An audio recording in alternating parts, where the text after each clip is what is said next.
Bonjour à tous, je m'appelle Tiffany, j'ai 20 ans. Donc si je fais cette vidéo aujourd'hui, c'est pour vous parler du viol et des agressions sexuelles, parce que je trouve qu'on n'en parle pas assez, qu'on ne sensibilise pas assez non plus.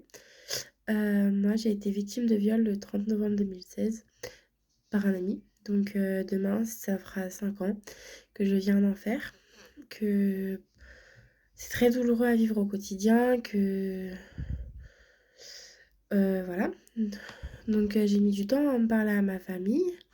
J'ai mis à peu près 4 mois et ensuite je suis allée porter plainte. Alors au début, c'est vrai que c'était très compliqué parce que je n'osais pas en parler à ma famille. Sauf que mes parents se sont posés plein de questions parce que j'ai eu une baisse, des résultats scolaires. Mon comportement avait énormément changé. J'étais devenue un peu agressive dans mes paroles. J'étais pas violente, dans mes actes, mais c'était plus dans mes paroles que, bah, dès qu'on me disait quelque chose qui me plaisait pas, bah, forcément je partais, au quart de tour. Parce qu'en fait, j'ai essayé d'en parler, mais je n'y arrivais pas, en fait, tout simplement.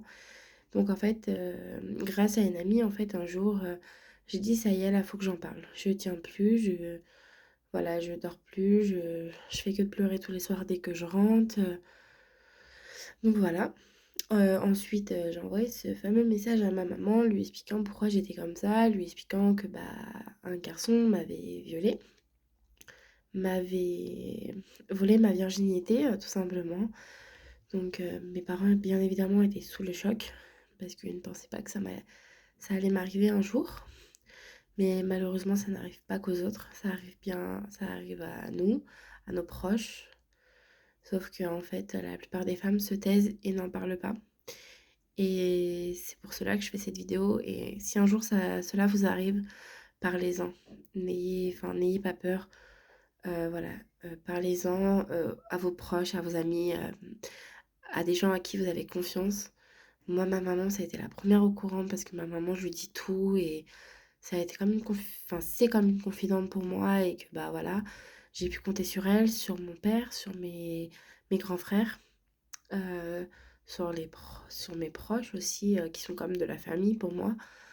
Donc c'est vrai que quand je leur ai annoncé cette terrible nouvelle, ils ont été sous le choc parce qu'ils pensaient pas que ça allait un jour m'arriver et que bah on n'en parle pas souvent à la télé, même que ça soit dans les établissements scolaires. Je trouve qu'on sensibilise pas assez la chose, que c'est normalisé et que bah faudrait en parler. Et bon, désolée, je cherche un peu mes mots parce que j'ai pas trop l'habitude de parler en face d'une caméra. Donc c'est vrai qu'on n'en parle pas assez et c'est une douleur au quotidien. Quand on connaît pas tout ça, c'est vrai qu'on se dit oui, bah à ce moment-là, ça va pas, mais ça va passer. Alors que pas du tout. C'est vrai qu'il y a des jours, on est heureux, qu'on a la joie de vivre, et le lendemain, on est effondré, qu'on sait même pas ce qu'on fait encore là, que...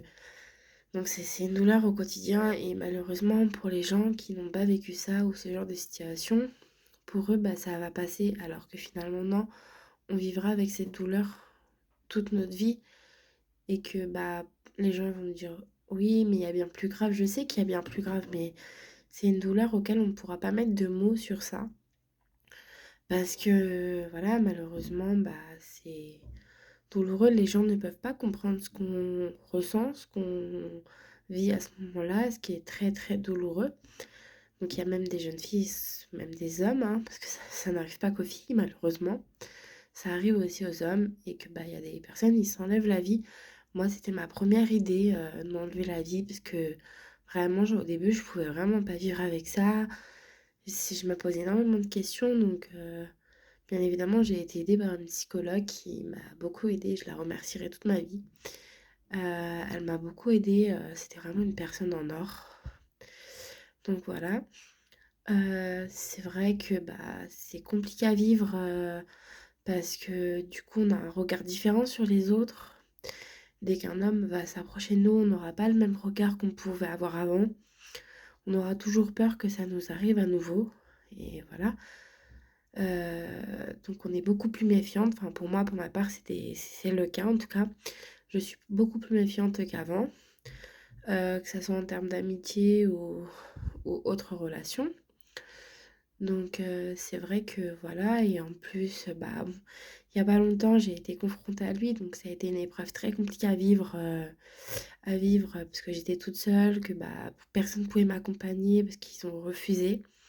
Donc c'était très, très compliqué à vivre d'être face à lui de 5 ans après, de revoir toutes, dans ma tête en boucle les scènes, toute la nuit précédente, parce que je savais que j'avais rendez-vous tel jour, donc la nuit qui précédait ça, enfin, j'ai fait que des cauchemars, je revoyais tout ce qu'il m'avait fait.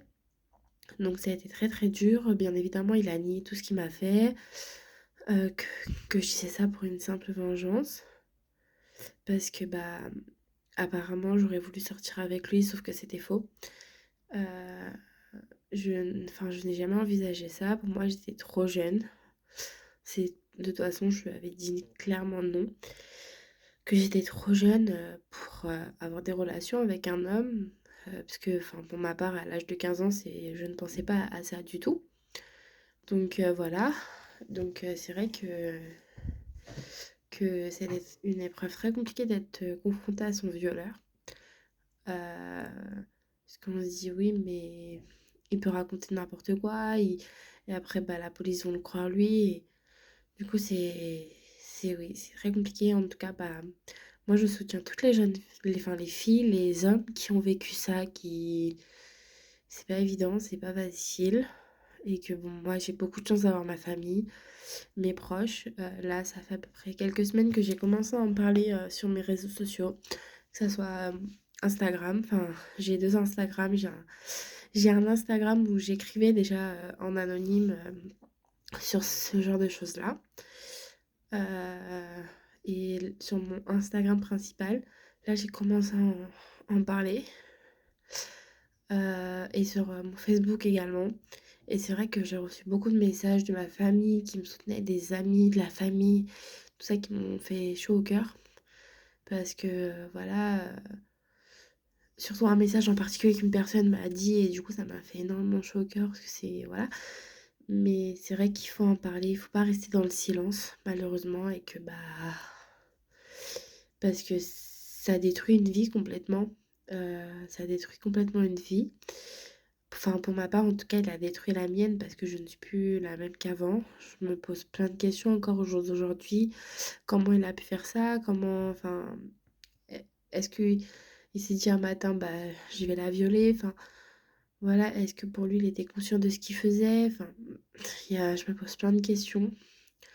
Donc, c'est vrai que, bon, bah, si un jour ça vous arrive, n'hésitez pas à en parler. Parlez-en à vos proches, à des personnes à qui vous avez une énorme confiance. Moi, je sais que pour le cas, c'était ma famille à qui j'en ai parlé en premier, parce que c'est eux qui m'ont toujours soutenue, qui m'ont accompagnée au rendez-vous, porté plainte, qui ont été là pour moi quand je voyais ma psychologue, quand j'ai été examinée par des médecins spécialisés. Donc voilà, donc en tout cas, je souhaite plein de courage à des jeunes filles qui sont dans le même cas que moi. Et je mettrai mes réseaux sociaux si vous avez besoin de parler, de témoigner, de voilà. Je pourrais essayer de vous donner des petits conseils. Après voilà, je sais qu'entre filles, on peut s'aider, on peut se soutenir, même des hommes, voilà. Donc voilà, je souhaite plein de courage et bon, désolée pour les petits bégaiements, c'est la première fois que je prends la parole comme ça. Donc voilà, je vous remercie et voilà.